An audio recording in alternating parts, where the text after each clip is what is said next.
자, 6월 19일 목요일 로마서 4장 17절, 18절 두 절 말씀 생각해 보겠습니다. 오늘부터는 이 아브라함에 대한 이야기를 좀 해볼까 하는데요. 아브라함이 하나님을 어떻게 믿었는지, 어떤 분으로 믿었는지에 대해서 이 사도 바울이 소개하고 있는, 설명하고 있는 장면들이 이제 오늘 본문에서부터 좀 나오고 있습니다. 특히 오늘 이 두 절 말씀을 통해서 우리가 좀 세 가지 정도를 생각해 보려고 하는데, 먼저 이 두 절 말씀 가운데 중심되는 내용들을 좀 살펴보면요. 아브라함이 하나님을 어떤 분으로 믿었느냐, 17절에 보시면 하나님은 죽은 자를 살리시며 없는 것을 있는 것으로 부르시는 이시다 라고 말하고 있어요. 또 18절 말씀 보시면 바랄 수 없는 중에 바라고 믿었더니 라고 말씀하죠. 그러니까 바랄 수 없는, 기대할 수 없는 가운데 믿을 수 있는 분이다. 이 두 가지로 이야기를 하고 있습니다.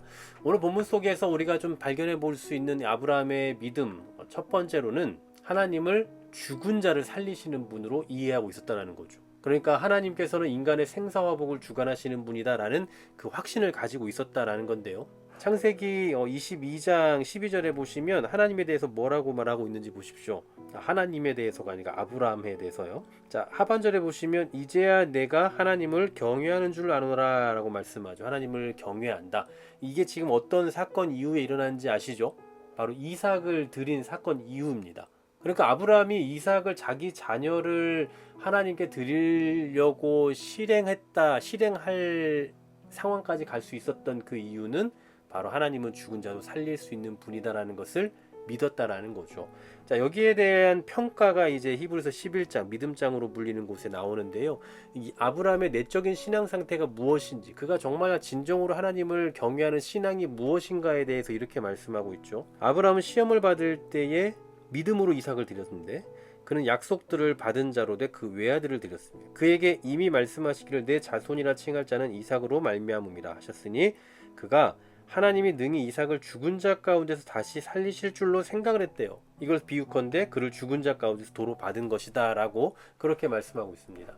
죽은 자를 살릴 것이다. 죽이더라도 다시 살릴 것이다 라는 그런 확신이 있었다는 거죠. 이것도 이제 바로 오늘날 우리들에게 요구되는 신앙일 겁니다. 예수 그리스도의 부활을 믿는 것 역시 하나님께서 생명의 주인이심을 드러내는 거거든요. 여러분, 예수님이 죽으셨는데 그 예수님이 부활하셨잖아요. 그러니까 예수님이 물론 자발적으로 부활하신 것일 수도 있지만 우리는 좀 더 정확하게 표현할 때 하나님께서 그를 살리셨다라고 표현하지 않습니까? 이로써 하나님께서는 죽은 자를 살리시는 분이다 라는 것을 알 수 있는 거죠. 그리고 이 생명을 살리는 능력은 지금 오늘날 우리에게도 영적으로 우리 가운데도 동일하게 적용되는 겁니다. 우리가 잘 알고 있는 이 에베소 2장 1절 그는 허물과 죄로 죽을 뻔한이 아니라 죽었던 이미 과거형입니다. 그런 너희를 살리셨다라고 말씀해요. 하나님의 능력으로 말미암아 우리의 영혼이 새로운 생명을 얻었다라는 사실입니다. 바로 하나님은 이런 분이다. 이게 첫 번째고요. 두 번째로는 아브라함은 하나님을 없는 것을 있는 것 같이 부르시는 분으로 믿었어요. 한번 보십시오. 17절 하반절에 없는 것을 있는 것으로 부르신대요. 이게 무슨 얘기냐면 없는 것이 뭡니까? 아직 존재하지 않는 거잖아요. 아직 볼 수 없는 거예요. 그런데 그 없는 것을 마치 있는 것처럼 하나님은 말씀하신다라는 거죠. 실제로 하나님께서 아브라함에게 약속하신 게 뭡니까? 많은 민족을 약속하셨어요. 너로 인해 많은 자손이 나올 거다. 근데 현실은 어때요? 하나도 없어요. 하나도. 심지어 이 아브라함의 이름을 아브라함으로 바꾸죠. 여러분, 이 아브람에서 아브라함으로 바꾸는데 이 아브라함의 뜻은 존귀한 아버지, 그러니까 그의 아버지는 존귀하시다 이런 의미거든요. 이 아브라는 단어가 아버지예요. 근데 아브라함으로 바꾼다는 건 뭐냐면 열국의 아버지거든요. 아니, 열국은커녕 하나도 없는데 무슨 열국의 아버지입니까? 이렇게 이름을 바꾸셨어요. 그런데 이러한 하나님의 역사를 아브라함은 어떻게 하느냐?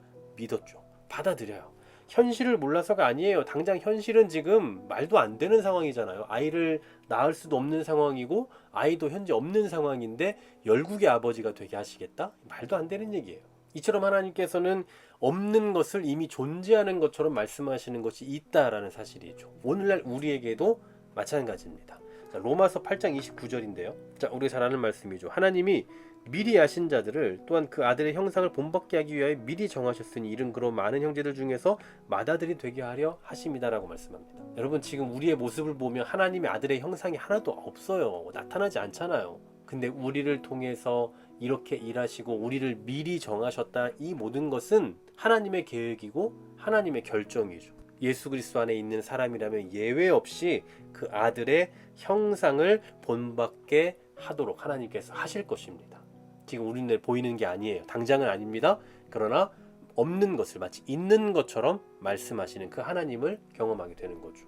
자, 마지막 세 번째로는요, 아브라함은 바랄 수 없는 중에 바라고 믿었다라고 말씀해요. 자, 바랄 수 없는 상황이라는 것은 인간의 이 시점으로 볼 때 성취 가능성이 없다라는 거예요. 소망할 수 있는 게 아니다라는 거죠. 쉽게 말해서 말도 안 되는 일이라고요. 그런데 아브라함 어떻습니까? 그것을 소망해요. 그것을 바랍니다. 그 이유는 뭐냐? 단 하나예요. 하나님의 약속. 바로 그것만을 가지고 소망하며 믿고 있다라는 사실이죠. 히브리서 11장에 보면 아브라함은요, 정말 하나님의 약속을 철저히 믿었어요. 이 땅에서는 외국인과 같은 삶, 나그네와 같은 삶을 살았지만 그러나 그에게는 소망이 있었다고요. 더 좋은 본향이 있다라는 소망을 가지고 그곳을 집중하며 살았다는 거죠. 바로 이러한 아브라함의 믿음을 하나님은 기뻐하셨다라는 겁니다. 자, 하나같이 어떻습니까? 아브라함은 현실과, 그러니까 눈에 보이는 현실과 하나님께서 말씀하신 이상은 완전히 차이가 있었어요. 그럼에도 불구하고 아브라함은 하나님의 약속에 근거하여 이것이 실제로 나타날 일이라는 확신을 가지고 살았다는 거죠. 이것은 바로 오늘날 우리에게도 요구되는 신앙일 겁니다.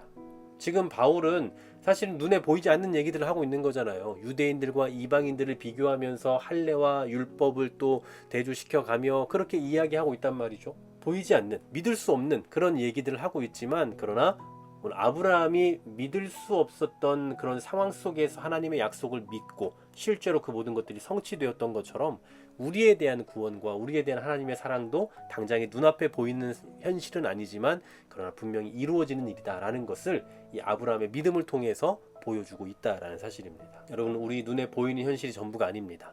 여러분, 지금 어떤 삶을 살고 계신지 알 수 없지만 우리 눈에 보이는 것이 전부가 아니고 보이지 않는, 바랄 수 없는, 이해할 수 없는, 믿을 수 없는 그런 상황들을 하나님께서는 펼쳐가시고 열어주신다라는 것을 기대하시면서 이 하루도 살아가시고 우리의 평생의 삶을 살아가시는 우리 모두가 되시기를 간절히 소망합니다.